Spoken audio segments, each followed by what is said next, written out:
Builder मामले पर आज जो अहम सुनवाई है, सुबह 10 बजे होगी अहम सुनवाई। एडवोकेट रमेश कालिया करेंगे बहस।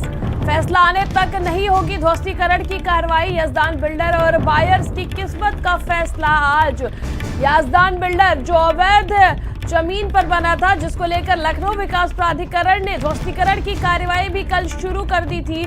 बिल्डिंग में रह रहे परिवारों से बिल्डिंग खाली करवा लिया गया था। वही इस मामले में आज अहम सुनवाई है। सुबह 10 बजे इस मामले में सुनवाई होगी। एडवोकेट रमेश कालिया इस मामले में बहस करेंगे। फैसला आने तक ध्वस्तीकरण की कार्यवाही नहीं होगी। ध्वस्तीकरण की कार्यवाही रोक दी गई है।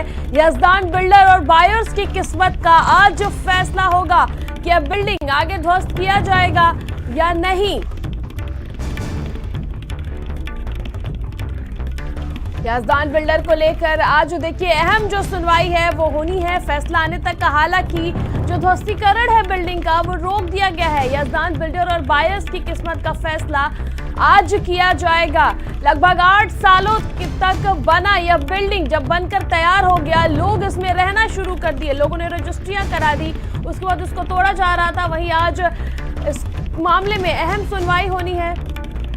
संवाददाता सिमाब हमारे साथ जुड़े हुए हैं। सिमाब, देखिए यजदान बिल्डर की कल ध्वस्तीकरण की कार्यवाही भी शुरू हो गई थी, वो इस मामले में आज बहस होनी है। अहम फैसला आ सकता है। किस प्रकार से जो एडवोकेट है वो इस मामले पर बहस करेंगे और क्या उम्मीदें हैं जो बायर्स है उनकी? देखिए, यजदान बिल्डर की जो बिल्डिंग थी वो लगभग 2016 से शुरू हुई और अभी तक उसका निर्माण होता रहा। उस वक्त लखनऊ विकास प्राधिकरण ने काम नहीं रुकवाया, सिर्फ एक नोटिस देकर जो है वो उसको अपने दामन बचाने का काम करता रहा पिछले 7 सालों से 8 सालों से।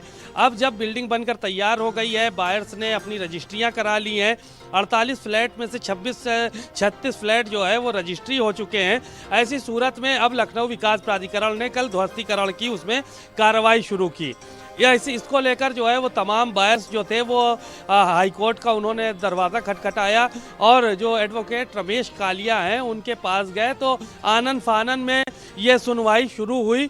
और फिलहाल उन्होंने, जो जज थे वहाँ पे डबल बेंच में सुनवाई चल रही थी, उन्होंने कहा कि ये कल जब सुनवाई पूरी होने तक इस पे किसी भी तरह की तोड़फोड़ की कार्रवाई न की जाए। लगभग 4 बजे मौखिक रूप से जो वहाँ पे जज थे उन्होंने आदेश दिया था। बावजूद इसके वो जो है वो एलडीए शाम में लगभग 5 साढ़े 5 बजे तक ये बिल्डिंग पे कार्रवाई करता रहा। बहरहाल आज सुनवाई जो है वो फिर से होगी और जो बायर्स हैं, 36 बायर्स हैं, उनकी किस्मत का फैसला आज होगा और साथ ही साथ बिल्डर की किस्मत का भी फैसला आज हो जाएगा।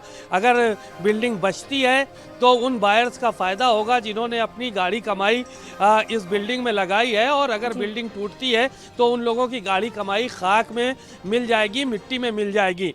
बायर्स के ऊपर कार्रवाई भले लखनऊ विकास प्राधिकरण करे और जेल भेज दे, लेकिन उन बायर्स का क्या होगा जिन्होंने अपनी पूरी ज़िंदगी की कमाई इसमें सर्फ कर दी, लगा दी।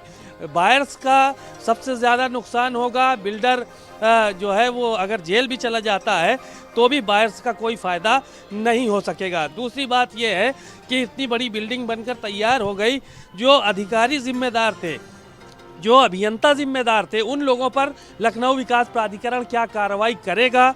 क्या ऐसे दोषियों को भी कार्रवाई की जाएगी जिन लोगों ने इतनी बड़ी बिल्डिंग को घूस लेकर तैयार करवा दिया?